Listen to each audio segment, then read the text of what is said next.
말씀 보시겠습니다. 하나님 말씀 누가복음 6장 20절부터 20절과 24절입니다. 누가복음 6장 20절과 24절 두 절만 보겠습니다. 신약성경 94페이지, 98페이지 누가복음 6장 20절과 24절 말씀 찾으셨으면 제가 봉독하겠습니다. 예수께서 눈을 들어 제자들을 보시고 이르시되 너희 가난한 자는 복이 있나니 하나님의 나라가 너희 것이미요 그러나 화이스진저 너희 부유한 자여 너희는 너희의 위로를 이미 받았도다. 아멘. 이 시간은 누가복음 52번째 강의가 되겠습니다. 가난한 자와 부유한 자라는 제목을 가지고 하나님 말씀 증거하도록 하겠습니다. 가난한 자와 부유한 자. 기독교 신앙의 출발은 어디서 출발합니까? 기독교 신앙의 출발이 세례에서 출발합니까? 아니면은 등록에서 출발합니까? 또는 처음에 교회에 출석한 것이 기독교 신앙의 출발입니까? 우리는 기독교 신앙의 출발이 다른 어떤 것들과 전혀 다르다는 것을 알 수 있습니다. 예를 들어서 어떤 사람이 무술업에서 도장에 들어갔으면 그때서부터 입문이 시작됐다고 생각합니다. 그러나 기독교 신앙은 그렇지 않습니다. 기독교 신앙은 교회를 아무리 오래 다녔다 할지라도 기독교 신앙의 출발은 중생에서부터 출발합니다. 성령으로 거듭나기 전에는 여러분들은 아직 기독교 신앙의 초보도 알지 못하는 것입니다. 즉 기독교 신앙은요, 중생하고 나서 이전과 다른 안목을 소유하게 되는 것. 인생은 이렇게 사는 것이 아니구나. 인생의 목적은 이것이 아니구나. 인간이 창조된 존재는 내가 생각했던 거하고 다르구나. 이런 모든 자기가 가지고 있는 사고의 전반적인 변화가 시작되면서 그때 비로소 기독교 신앙의 출발이 시작되어집니다. 그게 입문이에요, 입문. 이전과 다르고, 이전과는 다르게 살고, 또 세상 사람들과 확연하게 구분되는 가치관을 소유하게 되는 것. 그리고 인생의 목적이 분명하게 달라졌을 때, 비로소 기독교 신앙의 출발이 이제 시작된 것입니다. 상당수의 사람들은 자신이 오랜 기간 동안 교회에 출석했고, 그리고 내가 어떤 직분을 받았고, 장로나 권사나 안수집사나 목사나 전도사나 그런 어떤 교회에서 어떤 직분을 받았고 또 모태로부터 신앙생활을 했기 때문에 이미 자기는 기독교 신앙의 초보 딱지는 뗐다라고 생각하는 사람들이 많이 있습니다. 그러나 우리가 기독교 신앙은 성령으로 거듭나지 않으면 아직 초보로에서 벗어나지 않은 존재라는 것을 우리는 기억해야만 합니다.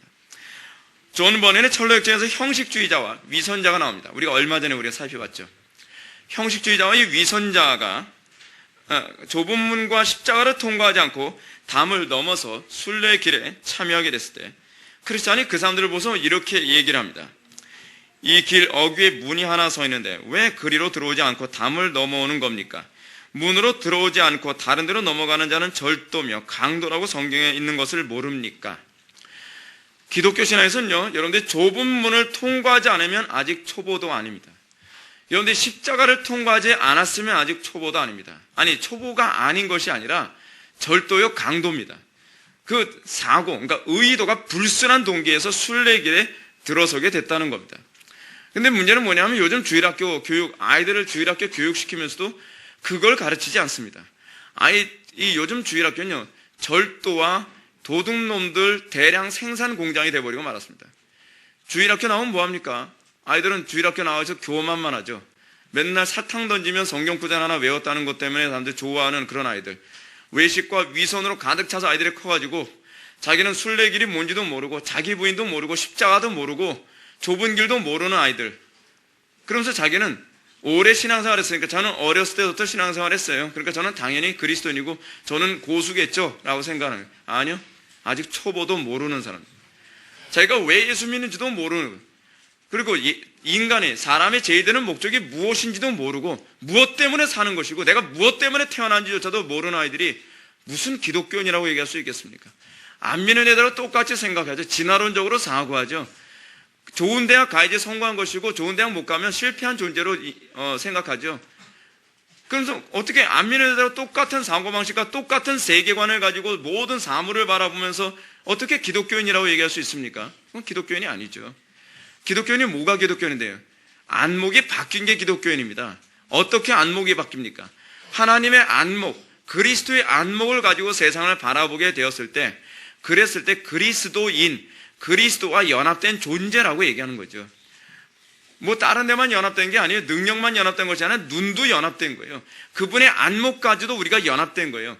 그래서 안목이 연합됐기 때문에 같은 안목을 소유한 사람들과의 교통이 가능해지는 것이죠. 같은 안목을 소유했기 때문에 같은 그리스도인들끼리 서로 사랑할 수밖에 없게 되는 것이죠. 왜냐하면 우리는 서로 대화가 통하고 사고가 통하고 안목이 통하기 때문에 그런 것입니다. 안목이 바뀌지 않으면 그리스도인이 아니에요. 아직 초보조차도 아직 모르는 거라는 사실입니다. 그럼에도 불구하고 우리가 오늘날 교회에 보게 되면 자신의 이 초보됨을 전혀 인정하지 않습니다. 예수님 당시도 그랬던 것처럼 안목조차도 열리지 않은 바리새인들과 서기관들, 사두개인들, 그런 사람들에게 너희들 신앙, 너희들은 아직 그 하나님을 모르는 존재다. 너희는 너희 아비 마귀에서 났다. 기분 나쁘죠? 내가 왜 마귀에게서 났냐? 그들은 자기 자신이 하나님을 섬긴다. 하나님이 나의 아비다라고 얘기하는 거예요. 하나님이 나의 아비였으면 예수님을 못 박진 않았겠죠. 하나님이 나의 아비였으면 그렇게 말하거나 그렇게 행동하지 않았겠죠. 그러나 바리새인들과 서기관들은 인정하지 않았습니다. 그들은 자기 자신의 신앙이 결코 아예 척도조차도, 이 초보조차도 들어서지 못했다는 것을 인정하지 못한 것이죠. 이런 차에서 우리가 오늘 이 시간 진정한 그리스도인이라고 한다면 반드시 나타나야 할 분명한 인식의 변화는 과연 무엇인가에 관해서 오늘 이 시간 살펴보고자 합니다. 이것은 바로 복과 저주에 대한 인식의 변화입니다. 우리가 예수 믿고 나서 무엇이 가장 먼저 달라지냐? 복과 저주에 대한 인식이 근본적으로 달라져야만 합니다. 세상 사람들처럼 예수 믿고 난데 여전히 뭐 돈벼락 맞게 해달라, 성공하게 해달라, 우리 애들 좋은 대학 다 들어가면 복이고 좋은 대학 못 들어가면 저주받았다, 뭐 그렇게 생각하는 건 문제가 많은 것이죠.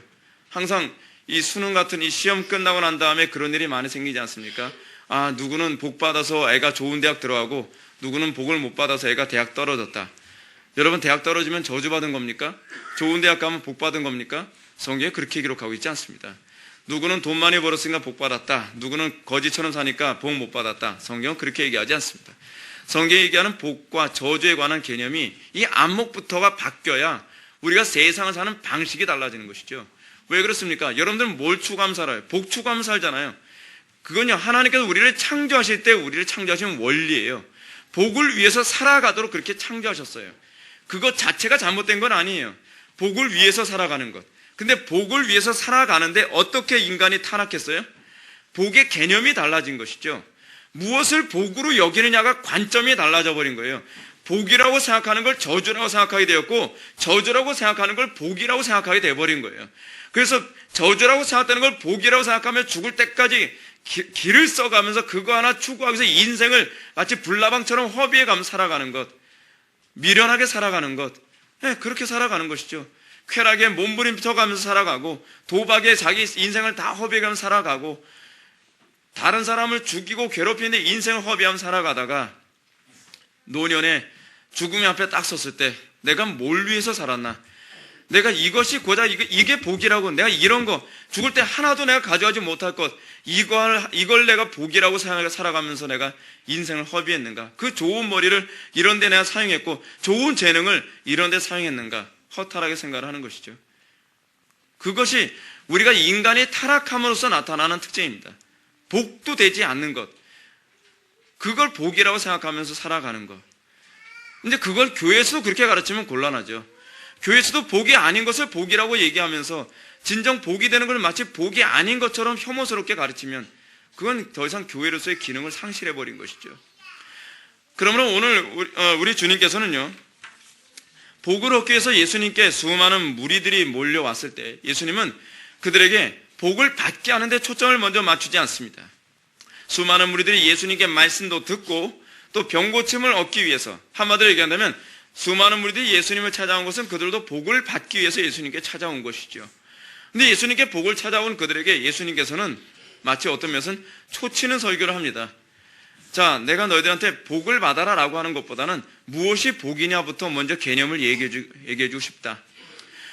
제가 지난 시간에도 말씀드렸던 것처럼 오늘 본문은요, 마태복음 5장에 나오는 팔복과 이렇게 그 평행을 이루는 그 구절입니다. 그래서 마태복음 8장에서 팔복이 뭡니까? 팔복이 뭐예요? 어떤 사람이 복받은 사람인가? 무엇이 진정한 복인가? 그거에 관한 얘기를 하고 있지 않습니까? 그거에 관한 얘기를 누가는 좀 더 다른 방식으로 표현하고 있습니다. 다른 방식으로 표현하고 있기 때문에 J.C. 라일은 이 부분은 예수님께서 다른 곳에서 다른 설교를 한 것이다 라고 이렇게 얘기를 하기도 합니다. 근데 어떤 주석에서는 아니다, 이것은 산상수훈을 누가의 신학적 관점에서 재해석한 것이다 라고 이렇게 보기도 합니다. 어느 쪽을 믿든지 그것은 중요한 문제는 아닙니다. 그러나 중요한 것은 오늘 우리가 이 본문에서 누가가 말하고자 하는 의도는 무엇이냐면 복을 받는 것이 중요한 것이 아니라 먼저 무엇이 복이냐를 먼저 인식하는 것이 중요하다는 것이죠. 그것을 먼저 가르쳐주고 계십니다. 그것이 예수님의 가르침의 특징입니다. 여러분, 요즘 교육이요, 옛날 고대 교육보다 수준이 낮습니다. 시대가 굉장히 오늘 이 시대가 더 앞섰기 때문에, 과학 문명이 발달했기 때문에 오늘날 이 시대의 교육이 더 좋을 것이다라고 생각하지 마십시오. 그렇지 않습니다. 이건 굉장히 진화론적인 사고입니다. 오히려 옛날 그리스 시대의 교육 방식은 지금 교육 시대 방식보다 훨씬 더 수준이 높았던 것 같습니다. 그러니까 로마 시대 때 당시에는 어떻습니까? 아이들한테 무엇이 더 가치 있는 것인가를 가르쳐주기 위해서 아이들을 어떻게 합니까? 노예 중에 그리스인 노예를 사다가 그리스도인 노예 밑에서 노예들과 같이 생활하게 합니다. 그래서 뭘 가르쳐요? 돈보다 뭐가 더 중요하다고 가르쳐요? 명예와 지혜와 지식이 더 중요하다는 걸 애들한테 가르치죠. 우리나라는 애들을 어렸을 때부터 완전히 바보로 만드는 교육이 돼가지고 말이에요. 아이들이 나이가 이제는 20살 넘으면 이제는 좀 어른스러워야 되는데, 나이 20살 넘어도 애니팡 같은 거 할 만큼 사고방식 수준이 굉장히 떨어집니다. 이 어른다움이 점점 없어져요. 왜냐하면 우리나라 사회 구조 자체가 아이들을 어른스럽게 만드는 교육이 아니라 한 직장에서 어떻게 하면 성공하고 출세하고 돈 많이 버냐는 소위 사회에 적응하는 기계로 만드는 것이 우리나라 교육에서의 전반적으로 나타나는 특징이기 때문에 그렇습니다. 근데 로마에서의 그 교육을 보십시오. 로마에서는 어떻게 교육을 해요? 아이들로 하여금 지혜를 먼저 배우게 만듭니다. 그리고 명예를 지키는 법을 배우게 만듭니다. 그래서 아이들은 이제 돈을 잃어도, 그리고 목숨을 잃어도 명예를 지키는 법을 배우게 됩니다. 아이들이 좀 더 이렇게 성경적이진 않지만 좀 더 고상하지 않습니까? 좀 수준 있게 아이들이 잘하지 않습니까? 그러니까 여러분, 우리 아이들하고도 이제 위인 만화를 이제 같이 보는데요. 광개토 대왕을 보면, 광개토 대왕이 여러분 중국 대륙을 누비면서 정복을 하는데 10대 때요, 10대 때. 여러분 상상이 갑니까? 이 시대의 교육하고 그 시대의 교육이 얼마나 차이가 나길래. 알렉산더 대왕이 전 세계를 정복할 때가 언제 때입니까? 10대 때서부터 시작해서 33살 때까지 구라파 전 지역을 정복하지 않았습니까? 어른으로 만드는 교육이에요. 어른으로 만드는 교육. 그래서 이미 10대 때, 그리고 20대 때 어떻게 해야 내가 이 나라에서 어떤 역할을 할 것인가를 고민하게 만드는 교육을 하는 거예요. 근데 우리는 어떻게 된 게, 아이들이 30, 40이 돼도 사고가 굉장히 작고 저급하죠. 아이들의 수준을 벗어나지 못해요. 뭐해서 닌텐도 하기 바쁘죠. 수준이 정말 낮죠. 무엇이 가장 가치 있는 것인가? 무엇이 정말 중요한 것인가? 오늘 본문에서 예수님께서는 과연 사람들이 원하는 거 뭡니까? 당장 병 고침 받기 원한다. 내 육신의 욕망 채워지기 원한다. 그런 목적에서 수많은 사람들이 복을 얻기 위해서 예수님께 모여들었을 겁니다. 근데 예수님께서는 그들에게 복을 주기 전에 무엇이 복이냐, 무엇이 최고의 가치냐, 그거를 가르쳐줍니다. 그거를요. 저는 우리 교회들이 좋은 대학 가는 것 원합니다. 그러나 저는 우리 교회들이 좋은 대학 가는 것보다는 좋은 사고방식을 가지고서도 후진 대학 가는 것이 더 낫다고 생각합니다. 후진 대학 가더라도요, 제가 이 후진이라고 하는 표현이 썩 이렇게 고급스럽지 않은 표현이긴 하지만 갑자기 생각나는 단어가 이것밖에 없어서 그냥 그렇게 얘기합니다. 근데 이 후진 대학을 다니더라도 바른 가치를 지니는 아이들은요, 세상을 휘두를 수 있는 아이가 됩니다. 근데 이 편협하고 자기중심적이고 어찌하든지 자기 욕심이나 채우고자 하는 사람은 나중에 국회의원도 될 수 있죠. 그런데 그 국회의원이 나라를 살리는 국회의원이냐, 나라를 말아먹는 국회의원이냐는 완전 다른 문제 아닙니까? 우리는 자꾸 이렇게 생각을 하잖아요. 어떻게 되든지 너는 국회의원 돼야 돼. 어떻게 하든지 너는 대통령 돼야 돼. 어떻게 하든지 너는 의사가 돼야 돼. 근데 어떤 의사가 돼야 돼를 가르치질 않죠. 어떤 국회의원이 돼야 되는지를 가르치지 않죠. 어떤 대통령이 돼야 되는지 가르치지 않죠. 예를 들어서 여러분, 한동안 유행하던 그 복음서가 있지 않습니까? 우리 아이 목사님 되게 하소서. 뭐 그런 복음서가 옛날에 있었잖아요. 어떤 목사님 되게 하소서가 없어요. 주의 종 되게 하소서만 있지 어떤 주의 종이 되게 하소서가 없단 말이에요. 여러분, 어떤 주의 종이 되길 바랍니까? 어떤 대통령이 되길 바랍니까? 어떤 국회의원이 되길 바랍니까? 우리에게 관심이 있는 것이 그거 아닙니까? 너 쓰레기 같은 국회의원 되려면 너 국회의원 되지 마. 아예 그래야 되지 않겠습니까? 예? 우리 지체들 그렇고 저도 그렇지만 저 같은 경우에는 이 잘못된 의사 만나가지고서 생리빨 어금니 하나 뽑혔거든요. 무조건 썩었으니까 뽑아야 됩니다. 썩지도 않았는데 나중에 알고 보니까 썩지도 않았고 염증도 안 났는데 막 뽑는 거예요. 여러분, 치과 의사 만들었으니까 성공한 겁니까? 남의 생리빨 뽑는 치과 의사 맞는 것이 성공한 거냔 말이에요. 이게 우리나라에 이게 문제가 이거예요. 어떻게 하든지 돈만 많이 벌고 어떻게 하든지 성공하면 된다. 잘못된 거죠. 여러분, 지금 예수님께서 지금 뭘 얘기합니까? 너희들 복 받는 게 중요한 것이 아니다. 중요한 것은 복이 무엇이고 어떤 복을 받느냐가 중요한 것이다. 그리고 정말 참된 복이 되는 진정한 복을 추구하게 만드는 것. 그것이 성경이 출발하는 논리 구조입니다. 성경은 거기서부터 출발합니다. 성경은 무조건 덮어놓고 복 받아라가 아닙니다. 성경은 무엇이 복이냐를 먼저 얘기합니다. 그럼 무엇이 저주냐? 그럼 무엇이 화냐를 먼저 얘기합니다. 그럼 우리 주님은 과연 무엇을 복이라고 규정하고 있고 무엇을 화 또는 저주라고 규정하고 있습니까? 오늘 우리가 첫 번째로 가난한 자와 부유한 자에 대한 인식에 있어서 이 인식론에 관한 문제인데 우리 주님은 가난한 자 또는 부유한 자에 대한 이 인식에 관한 문제를 우리들에게 얘기해 주고 계십니다. 먼저 20절의 말씀을 통해서 복 있는 사람의 첫 번째 유형을 다음과 같이 말씀하십니다. 예수님께서 눈을 들어 제자들을 보시고 이르시되 너희 가난한 자는 복이 있나니 하나님의 나라가 너희 것이미요 라고 말씀하십니다. 이런 주님의 진술은 24절을 통해서 화가 있으려고 하는 사람과 대조를 이룹니다. 어떤 사람 화가 있다고 얘기하는가? 그러나 화 있을진저 24절입니다. 너희 부유한 자여 너희는 너희의 위로를 이미 받았도다. 여기서 우리 주님은 가난한 자와 부유한 자를 대조하고 있습니다. 그리고 가난한 자는 하나님의 나라가 그들에게 주어질 것이지만 부유한 자에게는 화가 있으리라고 선언하십니다. 이런 상반된 예수님의 진술은 우리들을 굉장히 당황스럽게 만듭니다. 왜냐하면 오늘날 대부분 교회에 있는 사람들이 가난해지기 위해서 교회 오는 사람 몇 명이나 됩니까? 제가 보기엔 거의 없는 걸로 알고 있어요. 대부분 사람들이 교회 오면 뭐 옛날에 농담 삼아서 우리가 이런 얘기를 한 적이 있었어요. 제가 청년 때요. 어떤 그 교회 누님이 전도하러 가면서 이렇게 전도해요. 야, 우리 교회 와. 우리 교회 오면 빵도 줘. 그러니까 교회가 어떤 존재라고 인식을 하냐면 교회에 오면 뭔가 좀 내 그 욕심을 채울 수 있는 곳이라 자꾸 생각을 하는. 전도 자체가 잘못된 것이죠. 교회는 그런 곳이 아닙니다. 여러분, 교회에 오면 부자 되기 위해서 교회에 옵니까? 성공하기 위해서 교회에 옵니까? 화 있을진저. 그것 때문에 교회에 오는 자는 화가 있을진저. 예수님의 말씀이 그거예요. 행복하기 위해서 교회에 옵니까? 화 있을진저. 성공하기 위해서 복이 옵니까? 예배당에 찾아옵니까? 화 있을진저.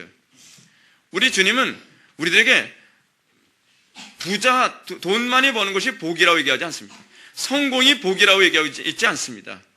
출세하고 뭐가 내 마음대로 내 뜻대로 형통하는 것, 이것이 복이 있다라고 규정하고 있지 않습니다. 성경대로 갑시다. 성경은 그렇게 얘기하고 있지 않습니다. 성경은 어떤 사람의 복이 있다고 얘기했냐? 가난한 자가 복이 있다라고 얘기합니다. 가난한 자. 우리의 생각하고는 완전히 다르죠. 우리는 가난을 위해서 살아갑니까? 아니면 풍요를 위해서 살아갑니까? 물론 여기서 우리가 조심해야 될 부분은 우리 주님께서 그 자리에 앉은 수많은 무리들을 향해서 물질적인 부자에게 저주를 선언하신 것은 아닙니다. 또 가난한 자에게 또 복을 선언하신 것, 물질적인 가난한 자에게 복을 선언한 것도 아닙니다. 우리 주님은 해방신학자가 아닙니다. 우리 주님은요, 그래, 저 부르주아들은 무조건 잘못됐어. 저 부르주아들의 돈은 무조건 뺏어서 가난한 자들에게 나눠줘야 돼. 예수님의 의도하는 바는 그게 아닙니다. 예수님은 가난하기 때문에 너희들은 선해라고 이렇게 일방적으로 얘기하고 계시는 것은 아닙니다. 우리 주님은 오늘날 점점 좌경화되어가는 시대에서 부자는 악하고 가난한 자는 선하다는 식의 이분법적 사고를 우리들에게 말씀하고 계시는 것은 아닙니다. 해석한 것은 오늘날 이런 흐름은 교회 안에서 이런 식으로 또한 해석되고 있습니다. 대형교회는 잘못됐고 소형교회는 건강한 교회. 그것도 잘못된 사고방식입니다. 여러분, 큰 교회는 무조건 다 잘못됐습니까? 근데 이게 참 어려운 문제예요. 요즘 큰 교회들이 자꾸 욕을 먹는 것은 교회가 크기 때문에 문제는 아닙니다. 여러분, 크다고 무조건 잘못된 거 아니고요. 작다고 자랑할 만한 문제는 아닙니다. 문제는 무엇이냐면 큰 교회가 잘못하고 있다는 것이 문제인 거죠. 오늘은 한국교회 안에서 대형교회들이 욕을 먹는 것은 영적으로 심각한 문제를 일으키고 있기 때문에 그렇습니다. 물량공세를 하죠. 대형교회들이 물량공세나 번영신학을 통해서 대형교회로 성장했다는 것이 이것이 문제인 거죠. 대형교회니까 무조건 잘못됐다. 저는 이분법적인 그런 사고에 동의하지 않습니다. 자, 그럼 여러분들한테 이런 질문을 던져볼까요? 지금 조그만 교회는 다 건강합니까? 조그만 교회는 다 올바르기 때문에 조그만 겁니까? 그렇게 얘기하면 그것도 곤란하죠. 저는 그 말에도 별로 동의할 수 없습니다. 대형교회가 잘못된 방식으로 대형교회가 된 것만 있는 것이 아니라 잘못된 방식으로 소형교회가 된 교회도 얼마나 많은지 모릅니다. 조그만 교회들 중에 상당한 교회는요, 대형교회를 욕하면서 대형교회 방식을 다 따라갑니다. 대형교회 하는 프로그램을 하나하나도 더 수용하려고 몸부림치고 있습니다. 그러면서 대형교회를 욕합니다. 그 얘기는 대형교회가 된 방식을 욕하는 것이 아니라 대형교회가 됐다는 것 자체를 미워하는 거죠. 그건 뭐예요? 그건 열등감에서 나온 것이죠. 열등감에서 나온 거예요. 오늘날 우리가 정말 혐오해야 되는 것은 대형교회라고 하는 이 메모드 처치의 그 스케일을 미워해야 될 문제는 아닙니다. 그들이 하고 있는 행태와 그들이 잘못된 방식으로 메모드 처치를 만든 것이 잘못됐다고 생각을 해야죠. 오늘날 우리나라 안에서 소위 부자들이 욕을 먹는 이유도 그런 방식입니다. 부자들이 무조건 잘못된 거 아닙니다. 여러분, 부자들이 부자가 되기 위해서 얼마나 노력을 많이 했는지 아십니까? 그들이 얼마나 부지런하게, 얼마나 애써가면서 돈을 번지 아십니까? 얼마나 아껴가면서 돈을 번지 아십니까? 저희 고모가 계십니다. 저희 고모가 이북에서 내려오고 나서 정말 찢어지게 가난한 그 삶을 살아오면서 난 더 이상 가난하게 살기 싫다 해가지고서 동대문 시장인가요? 남대문 시장, 동대문 시장을 알고 있는데 거기서 장사를 해서 정말 부자가 됐습니다. 그냥 부자 된지 아십니까? 남들이 새벽 5시에 나와서 장사를 시작하면 자기는 새벽 4시 반에 나와서 장사를 시작한다. 그러니까 또 경쟁 붙어가지고 거의 이북 사람들 다 모여 사니까 얼마나 다 독한 사람들 다 모였습니까? 그러니까 남들 4시 반에 장사를 시작하면 자기는 4시에 나와서 장사를 시작하는 거예요. 아주 지독하게 돈을 버는 거예요. 얼마나 이 돈을 아끼는지 한 푼도 헛되이 쓰는 법이 없는 거예요. 그분이 맨날 하는 얘기가 그거예요. 굳은 땅에 물 고인다. 돈 펑펑 써가면서 돈 모이는 법 없다. 돈 모으려면 악착같이 돈을 아껴야 된다. 하다못해 남편의 팬티가 터졌으면 남편을 못 입게 하다 꿰어서라도 자기가 입고서라도 돈을 아끼는 거예요. 그렇게 해서 부자 된 거예요, 여러분. 부자가 그냥 된지 아십니까? 부자가 되기 위해서 그 사람들은 많은 노력을 했고 많은 고민을 했고 연구를 했고 대가를 치른 겁니다. 여러분, 전 개인적으로요, 저도 대형교회, 한국교회 대형교회를 별로 좋아하지 않지만 한국교회 대형교회 목사님들의 그 노력한 부분에 관해서는 인정을 해야만 합니다. 한국교회 대형교회 목사님들 대형교회 되기까지 얼마나 가진 애를 다 썼는지 아십니까? 그들이 얼마나 많은 노력을 했는지 아십니까? 그들이 얼마나 정말 희생해 가면서 그렇게 한지 아십니까? 방법이 잘못됐죠. 번영신학이라든지 물량공세 이런 방법이 잘못됐을 뿐이지 그들의 부지런함과 그들의 성실함 자체에 대해서는 좀 객관적으로 우리가 좀 칭찬해 줄 수 있어야 되는 것 아닙니까? 그러니까 프란시스 쉐이퍼가 이런 얘기합니다. 우리는 세상의 문화에 대해서 무조건 비판해서는 안 된다. 세상의 문화가 반기독교적이라거나 그렇지 않으면 반인륜적이라 할지라도 그 문화의 가치, 예를 들어서 그 예술성이 뛰어나다면 그 예술성은 칭찬해 줄 수 있어야만 한다. 그 객관적으로 보는 거죠. 그게 그리스도인이에요. 그리스도인들은 세상을 그렇게 보는 겁니다. 내 열등감 가지고서 나하고 다르니까 무조건 쳐내는 것이 아니라 그 중에서도 옳은 것은 옳다고 인정해주고 가치 있는 것은 가치 있다고 박수를 쳐줄 줄 아는 것. 그럼에도 불구하고 이 부분은 잘못됐다라고 얘기해 줄 아는 것. 그것이 기독교인이죠.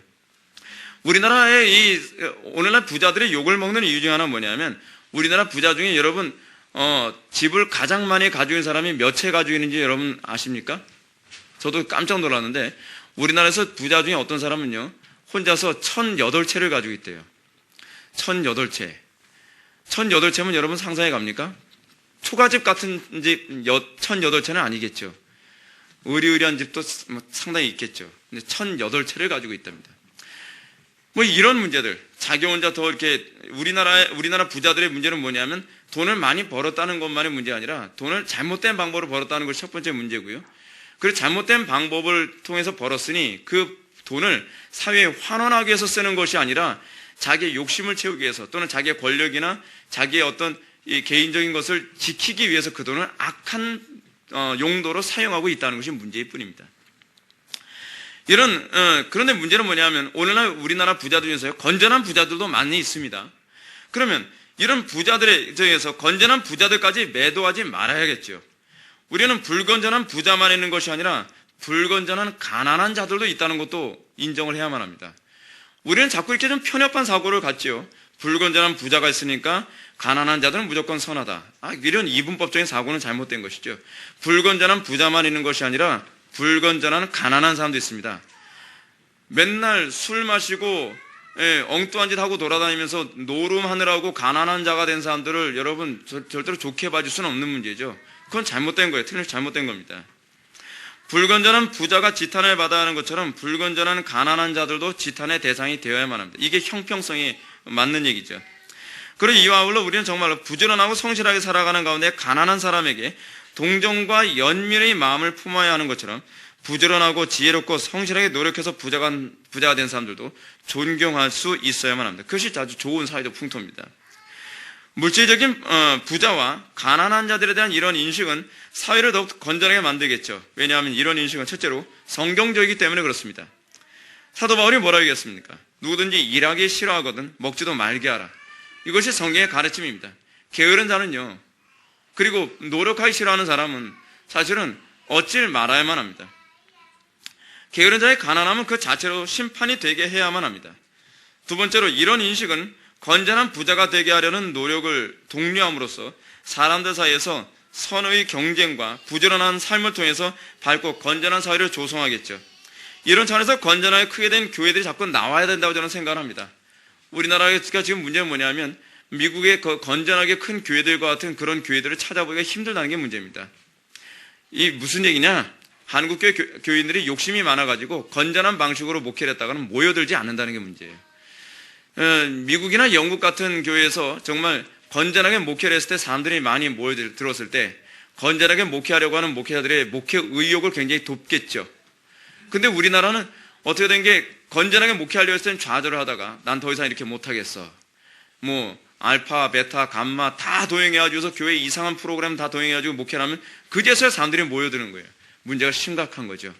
그러니까 건전하게 목회하려는 사람의 목회 의욕이 그렇게 상실되어져 가는 것입니다. 여러분들은 자그마한 교회는 무조건 건강한 교회다라고 하는 그 유혹에 넘어가지 마십시오. 자그마하게 된 이유 중에 하나는 그 교회가 불법한 방법 때문에, 하나님 보시기에 불법한 방법 때문에 자그매질 수도 있습니다. 때로는 하나님께서는 그 자그마한 것도 그 목회자에게 필요하기 때문에 하나님께서 교인들을 적게 보내줄 수도 있습니다. 어느 시대든지 항상 조그만 교회는 조그만 교회는 다 건강했는가? 그렇지 않습니다. 여러분들 잘 알고 있는 것처럼요, 스펄전이 목회하던 교회가 있었죠. 스펄전이 목회하던 교회가 어떤 교회입니까? 메트로폴리탄 터버너클 처치라고 하는 교회가 있죠. 교회 이름이 굉장히 깁니다. 메트로폴리탄 터버너클 처치 같은 경우는 이 스펄전 목사님 목회할 당시에 한 10,000명 정도가 모였다 합니다. 10,000명 정도. 그 당시에 10,000명 정도 모였다 그러면 우리나라식으로는 한 5만 명 이상 모인 정도의 스케일입니다. 엄청나게 많은 사람들이 모였죠. 로이드 존스 목사님이 목회하던 당시에도 그 교회는 이 웨스트민스터 채플 같은 경우에는 1,000명 이상의 교인들이 모였다릅니다. 불건전한 교회 아닙니다. 건강한 교회입니다. 그리고 사회를 선도하고 영적 흐름을 선도하던 아주 훌륭한 교회였습니다. 저는 우리 한국 교회에서 이런 건전한 교회들이 정말 건전한 교회들 가운데서 정말 큰 교회들, 대형 교회들이 많이 나오기를 바랍니다. 대형 교회 때문에 무조건 잘못된 것이 아니라 건강한 대형 교회가 나와야 불건전한 대형 교회가 점점 사그러들게 되겠죠.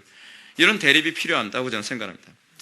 그러나 만약 오늘날처럼 이게 덮어놓고 부자와 강자는 악하고 가난하고 약한 자는 선하다는 맹목적인 이분법적 사고가 사회 분위기를 형성하게 된다면 건전한 근로 의욕을 저하시키게 될 것입니다.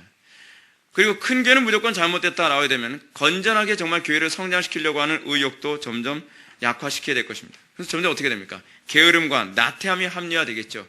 그러면서 점점 사회가 어떻게 되겠습니까? 공짜로 뭔가 얻어먹으려고 하는 공짜 의식만 점점 커지겠죠.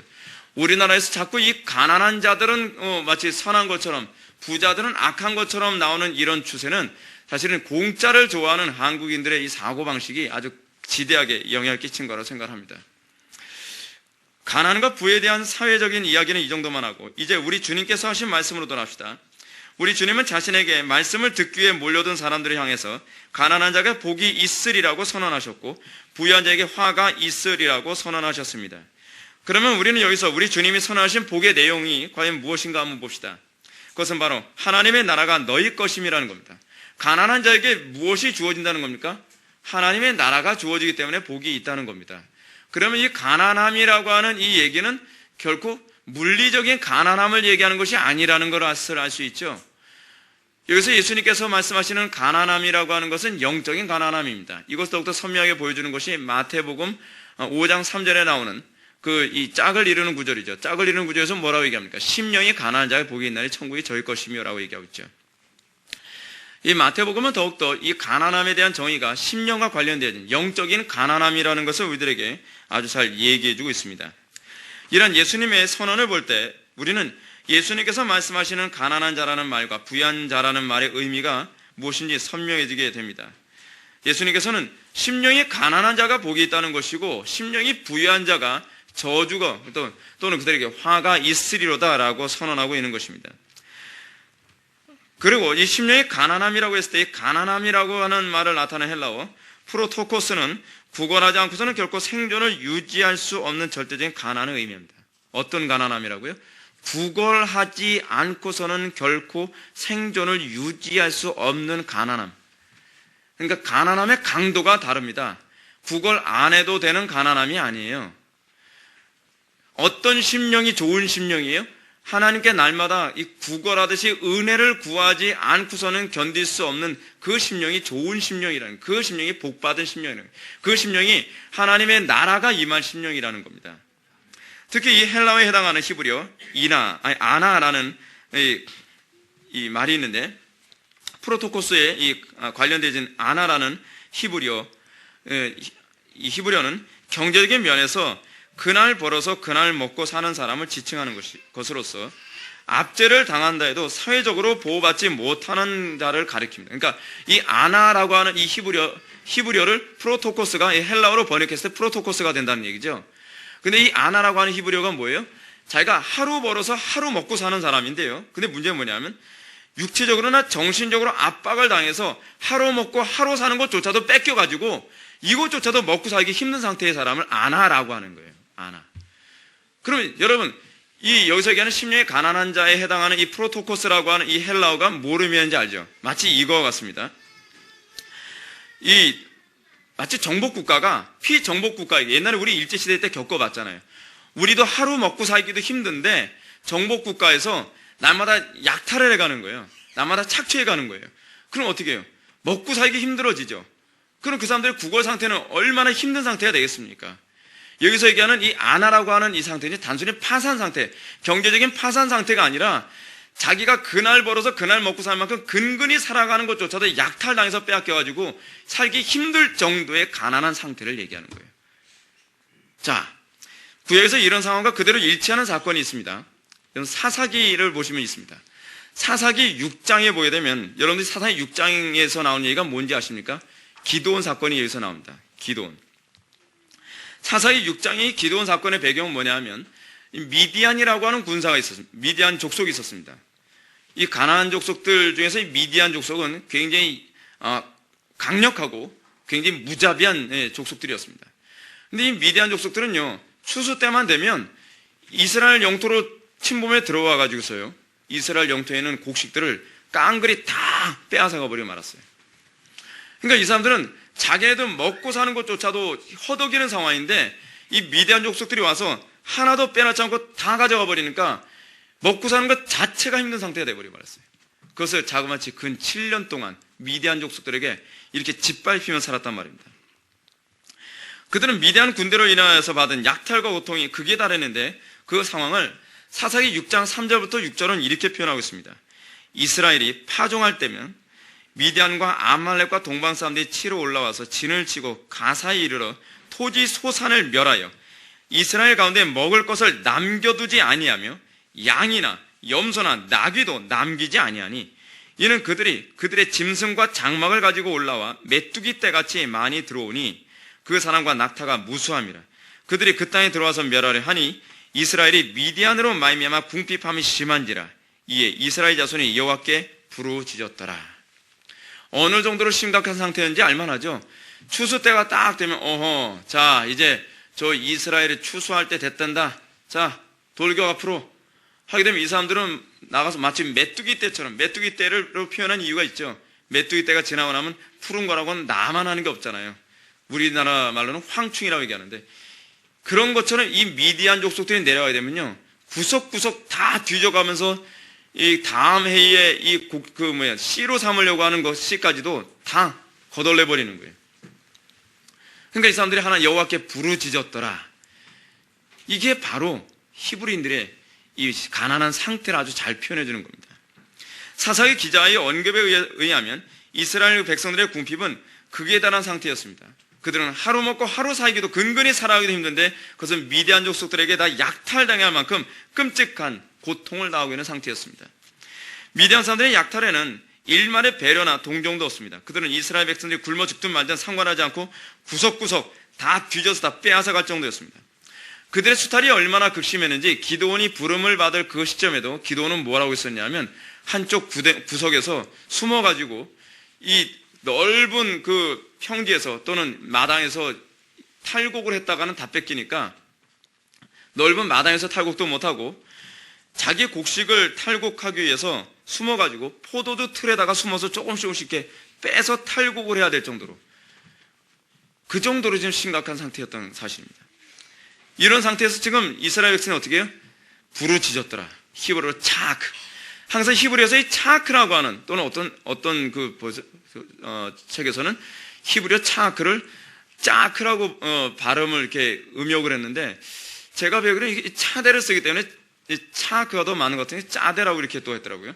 하여간 차크 또는 짜크, 이 표현은 뭐를 의미하냐면 항상 하나님께 우리 기도가 상달되는 기도를 올려드린다라고 하는 의미와 관련 맺었을 때 항상 이 차크라는 히브리어를 사용합니다. 근데 여기서 이 차크, 부르짖었더라, 하나님께 상달되도록 기도를 올려드렸더라 라고 하는 이 표현이 여기서 비로소 나타나야 됩니다. 이게 무슨 얘기죠? 여러분들 기도가 다 올라가는 기도가 아니라는 거예요. 어떤 사람의 기도만 올라가요? 이게 차크하는 이런 기도만 올라가는 거예요. 그래서 그런 심령이 복이 있다는 거예요. 하나님께서 원하시는 심령은 뭐예요? 부유한 심령이 아니에요. 상한 심령이에요. 왜 상한 심령이 복을 받은 심령인가? 그 상한 심령만이 하나님께 쏘아 올릴 수 있고 하나님께 상달되는 기도를 올려드릴 수 있는 유일한 심령의 상태이기 때문에 그렇습니다. 오늘날 수많은 사람들이 기도합니다. 제가 우리 교인들 기도하는 거에 대해서 제가 못마땅해 할 때가 많죠. 왜 그런지 아십니까? 기도한다고 그것이 다 올라가는 게 아니에요. 마음이 충분히 가난하지가 않은 경우가 너무 많이 있어요. 우리 심령이 차크 상태가 돼야 돼요. 차크. 하나님 앞에 부르짖는 기도, 하나님 앞에 내 기도가 상달되지 않으면 내 하루하루의 삶이 도무지 견딜 수 없는 그런 기도.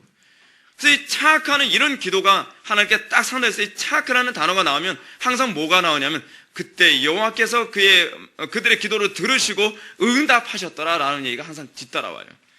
그 응답의 결과로 누가 부름을 받냐면 바로 이 기드온이라고 하는 사람이 부름을 받게 되죠. 그래서 사사기 6장 7절부터 8절은 이렇게 언급하고 있습니다. 이스라엘 자손이 미디안으로 말미암아 여호와께 차크 부르짖었으므로 여호와께서 이스라엘 자손에게 한 선지자를 보내니, 기도의 응답의 결과죠. 차크, 이 쏘아 올린 그 기도가 하늘에 상달되어진 결과입니다. 그렇습니다. 이것이 바로 심령이 가난한 자의 전형적인 모습과 그렇지 못하는 모습을 잘 보여줍니다. 심령이 가난한 자는 이 세상과 마귀의 권세로 인해서 끊임없이 영적인 수탈과 고난을 당해서 오늘 하루 내 삶을 살아가기도 유지하기도 힘들어 죽겠는데 또 내 영혼이 수탈을 당하고 또 강탈을 당해서 그 고통 때문에 견딜 수 없어서 여호와 하나님께 주여 나에게 은혜를 베풀어 주소서, 내 심령이 마치 마른 가죽땡이와 같아서 살짝 만져도 부스러질 것 같습니다. 은혜를 베풀어 주십시오. 이런 마음의 상태가 항상 이 충만한 것, 이런 사람에게 복이 있고 이런 사람에게 하나님의 나라가 임할 것이다 라고 얘기하는 것이죠. 오늘날 왜 이 나라에 하나님의 나라가 임하지 않습니까? 심령이 너무 부유한 상태라는 게 문제예요. 마음이 너무 넉넉해져 있어요. 너무 풍요로운 상태예요. 한국교회가 어떻게 초대교회 당시에 대붕이 왔습니까? 그들의 마음이 그만큼 가난해져 있었거든요. 그들은 나라가 일본에 빼앗긴 상태에 있었고 사회 전체는 완전히 심각하게 침체되는 상황에 있었습니다. 사람들의 마음은요, 극도로 가난해진 상태에 있었습니다. 그 당시에 복음은 그들에게 생수와 같았습니다. 그 당시에 복음은 그들에게 여호와 하나님께 부르짖을 수밖에 없는 그런 심령의 상태를 자각하기에 충분했습니다. 그러나 오늘날 이 시대는 아무리 하나님의 말씀을 정확하게 전달해도 마음이 부여져 있어요. 어느 정도로 부여져 있는지 아십니까? 저 목사님, 저 설교는 내가 들을 만하고 저거는 내가 받지 못할 만하고 어떻게 저렇게 살아? 배가 불러서 그래요. 배가 불러서. 배가 부르면 어떤 현상 나타나요? 편식하죠. 편식. 맛있는 것만 골라 먹잖아요. 맛있는 것만 골라 먹을 때 뭐래요? 네가 배가 불렀구나. 그만 먹어라. 나 이거 안 먹어요. 먹지 마. 우리의 마음이 부유해져 있으니까 하나님의 말씀을 내 마음에 맞는 건 받아들이고 맞지 않은 건 안 받아들이는 그런 상태가 비일비재한 거예요. 그러니까 심령에 하나님의 나라가 임하지 않죠. 하나님의 은혜가 폭포같이 부어지지 않죠. 왜요? 아직 배가 덜 고파서요. 충분히 마음이 가난하지 않아서 그래요. 여러분, 항상 이렇게 부르짖는데 도사였던 사람이 어디 있습니까? 구약시대에. 그게 누구예요? 다윗 아닙니까? 다윗의 기도를 한마디로 정의내려면 뭐라 해요? 구걸하듯이 거지처럼 기도하는 그 기도. 다윗의 마음이, 다윗이 위대한 왕이라고 하는 이건 뭐냐면 다윗은 왕임에도 불구하고 그는 교만하지 않았습니다. 다윗은 왕이었음에도 불구하고 그 마음의 부유한 상태를 방치해 놓지 않았습니다. 다윗의 마음은 항상 가난했습니다. 다윗은 항상 여호와 하나님께 부르짖고 구걸하듯이 기도하는데 겸손했던 사람이었습니다. 이것이 항상 성경이 우리들에게 얘기하는 참된 기도의 모델입니다. 모델. 그리고 이렇게 부르짖는 기도는 구약에서 항상 대부분 대적들로부터 땅과 나라를 다시 회복하는 것으로 나타납니다. 이것이 바로 우리 주님께서 의도하신 가난한 자의 특징입니다. 가난한 자는 바로 이렇게 자신의 기도를 하나님께 상달시키지 않으면 견딜 수 없는, 아니 자신의 생존이 더 이상 불가능하다고 생각할 만큼 위협을 느끼는 심령입니다. 여러분들이 하나님의 은혜를 받지 않으면 생존에 위협이 있다고 생각할 만큼 그런 이 심령의 상태를 얼마나 유지하고 있습니까? 여러분, 이런 창악형과 관련된 바른 기도의 방식으로 누가복음 18장에서는 항상 기도하면 낭망치 말아야 될 것을 비유로 말씀하시면서 예수님께서 과부의 강청 기도를 우리에게 얘기하고 있습니다. 과부의 강청 기도의 특징이 무엇입니까? 밤낮 부르짖는 저 여인의 원한을 풀어주지 아니하겠느냐. 뭐라고 표현했어요? 원한이라고 표현하였어요. 원한. 우리의 기도가 어떻게? 우리의 생존을 위협할 만큼 원한에 사무친 것과 같은 그런 기도. 오늘 기도 안 되면 말고 잘 되면 좋고 아직 마음이 덜 가난해져서 그렇습니다.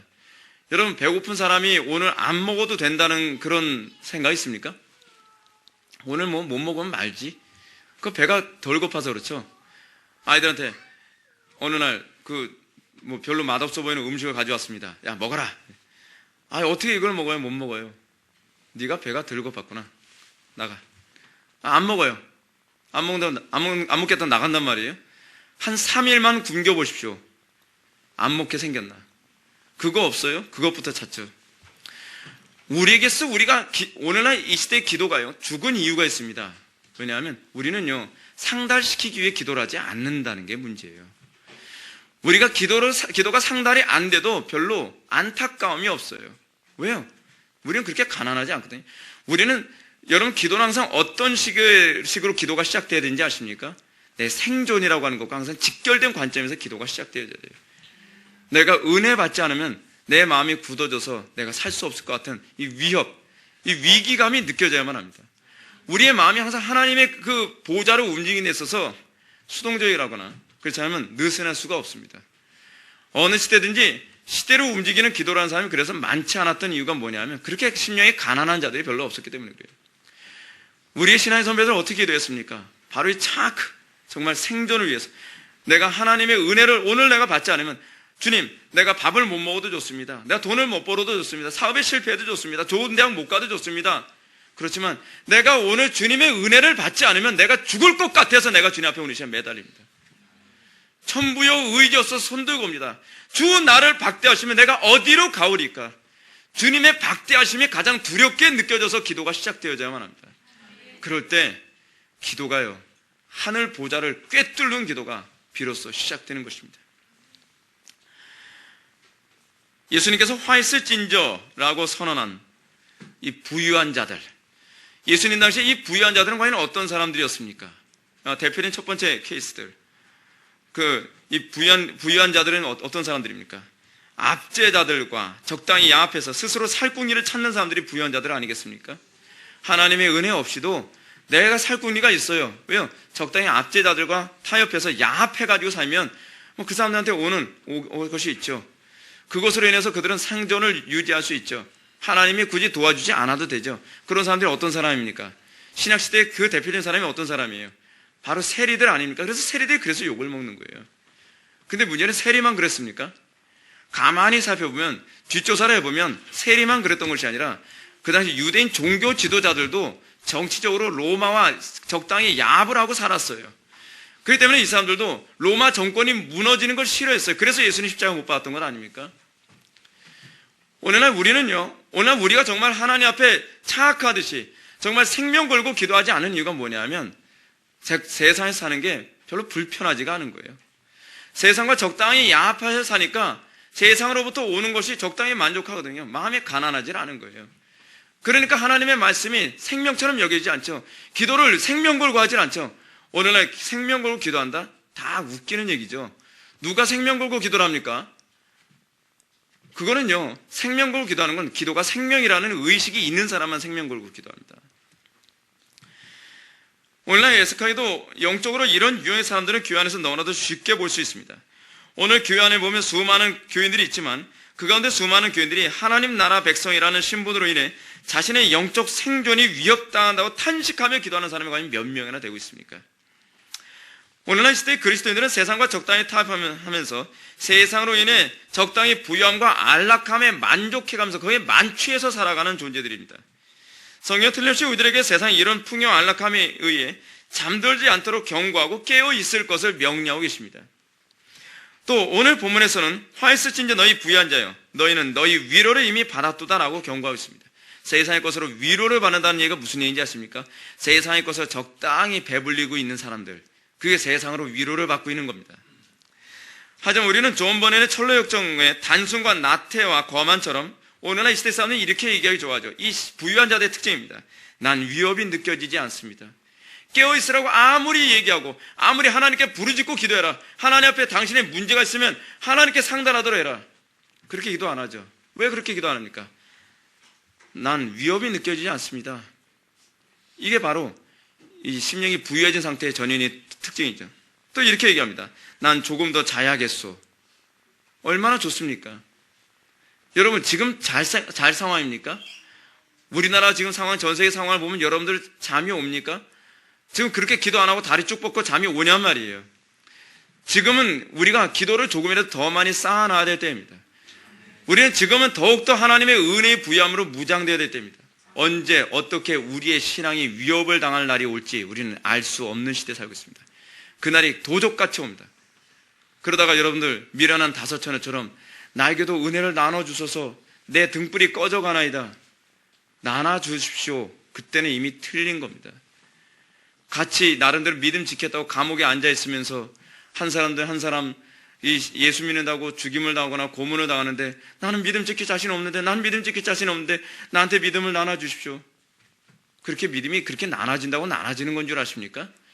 하나님께서 은혜를 폭포에 쏟아부어 주실 때 그 은혜를 소홀히 여기고 주의 성수를 우습게 여기고 공적 예배를 우습게 여기면서 나 바쁜데요, 나 어쩐데요, 나 이런데요 저런데요 매번 예배에 승리할 생각을 하지 않고 그때는 하나님의 은혜 짓밟기를 우습게 여기던 때에 이제 자기가 당장 힘드니까 그럼 어떻게 합니까? 그 상황에서 또다시 야합해야죠. 또다시 타협해야죠.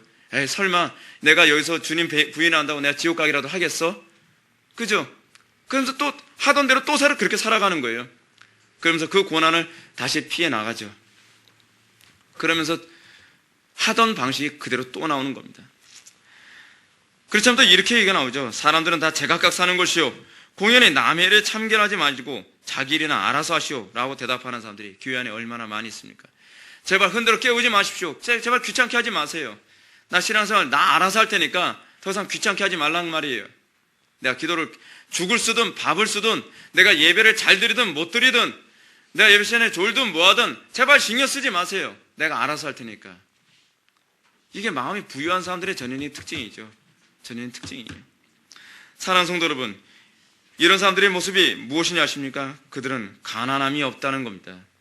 그들은 사사시대 이스라엘 백성들이 미디안 족속들에 의해 자신의 생존을 위협받은 것과 같은 이런 위협, 이런 심각성을 전혀 느끼지 못하는 것입니다. 그들에겐 위험이 보이지 않습니다. 그들은 좀 더 자야겠다고 생각합니다. 그들은 자신이 하나님의 심판을 받든지 말든지 신경 쓰지 말아달라고 얘기하고 싶은 것입니다. 왜요? 왜 이런 사람들이 교회 안에 존재하겠습니까? 그 이유는 그들이 세상의 것으로 마음이 풍요롭게 채우며 살아가고 있기 때문에 그렇습니다. 세상의 것으로 마음을 풍요롭게 채우며 살아가지 마십시오. 그들은 결코 하나님의 나라가 걱정되지 않는 겁니다. 그들은 옛 아담의 후손답게 하나님의 은총 없이도 스스로 얼마든지 내 삶을 살아갈 수 있다고 생각하는 것입니다. 사랑하는 성도 여러분, 저는 오늘날 이 시대가 얼마나 심각하게 영적 생존의 위협을 받고 있는 시대인지 여러분들에게 다시 한번 경고해드리고 싶습니다. 오늘날 여러분들이 진정으로 영적으로 깨어있으며 심령이 가난한 상태라고 한다면 사사기 이스라엘 백성들처럼 부르짖지 않고서는 믿음을 지킬 수 없는 시대라는 것을 여러분들은 알아야만 합니다. 하나님 앞에 생명 걸고 기도하지 않으면 여러분들의 영적인 생존을 여러분들 유지할 수 없고 깨어 있을 수 없을 만큼 힘든 시대라는 것을 알아야만 합니다.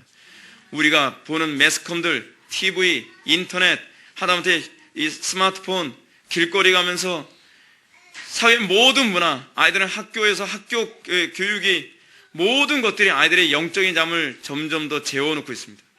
영적으로 깨어있기 힘든 시대입니다. 우린 조금만 마음을 느슨하게 먹으면 한순간에 마음이 굳어질 만큼 영적인 위협을 느끼고 있습니다. 그런데 위협이 안 느껴지십니까? 기도하지 않고서도 여러분들의 믿음을 지킬 수 있을 거라고 생각하십니까? 그렇게 느슨하게 대충 시간 때우듯이 기도하면서도 여러분들의 믿음이 그렇게 쉽게 지켜질 거라고 생각합니까? 사단은 온 힘을 다해서 총 공격을 해가며 우리의 영혼을 수탈해가고 있는데 여러분들의 영혼이 날마다 수탈당하고 착취당하고 억압당하는 것을 전혀 느끼지 못합니까? 죽은 심령이죠. 과연 그 심령이 어떻게 살아있다고 얘기할 수 있겠습니까? 여러분들이 정말 깨어있다면 여러분들은 미련한 다섯처녀처럼 행동하지 않을 것입니다. 물론 마지막 때가 갈수록 사단의 공격이 너무나 심하기 때문에 다 졸며 잘세 같은 태도를 취할 겁니다. 그러나 은혜의 등불이 꺼지지 않도록 항상 가진 몸부림을 다치는 것이 그 속에 그리스도의 영이 숨쉬고 있는 자에게만 나타나는 특징인 것을 믿으시기 바랍니다. 성경 우리에게 뭐라고 얘기합니까? 끝까지 견디는 자만 구원을 얻을 거라고 얘기합니다. Perseverance of the saints, 성도의 견인교리. 성도의 견인교리는 우리가 아무렇게나 막 살아도 구원받는다는 얘기가 아니라 아무리 어려운 상황에서도 하나님께서 우리로 하여금 그 은혜를 소중히 여기며 그 은혜를 지키기 위한 몸부림을 하게 한다는 얘기입니다. 우리에게 이런 놀라운 은총이 끊이지 않기를 주님의 이름으로 축원합니다. 더욱더 여러분들 심령에 정말 권하고 싶은 것은 이 마지막 때를 살아가면서 심령의 가난함이 우리에게서 조금도 사라지지 않고 더욱더 하나님의 긍휼을 구해서 그것이 날마다 기도로 나타나고 예배로 나타나고 여러분들의 경건한 삶으로 날마다 나타나기를 주님의 이름으로 축원합니다. 다시 기도하시겠습니다. 사랑이 많으신 하나님 아버지, 우리가 쉽게 신앙생활하려고 하는 태도를 버리게 하여 주옵소서. 우리의 마음속에 조그만 부유함도 허락하지 않는 영적 긴장감과 지혜를 허락하여 주시고 주님께서 명료하신 선언하신 마음에 부유한 자에게 화가 있으려다 하신 그 말씀이 우리가 한쪽 귀로 듣고 한쪽 귀로 흘려드릴 만큼 가볍게 여겨지지 아니하고 우리에게 충격으로 느껴지게 하여 주옵소서. 이 시대가 우리를 얼마나 힘들게 우리의 신앙을 공격하고 있는지 모릅니다. 우리의 신앙이 날마다 약탈당하고 있는 것을 우리가 느낍니다. 우리의 마음속에 부르짖는 심령으로 충만케 하여 주옵소서. 예수님의 거룩하신 이름으로 기도 올려옵나이다. 아멘.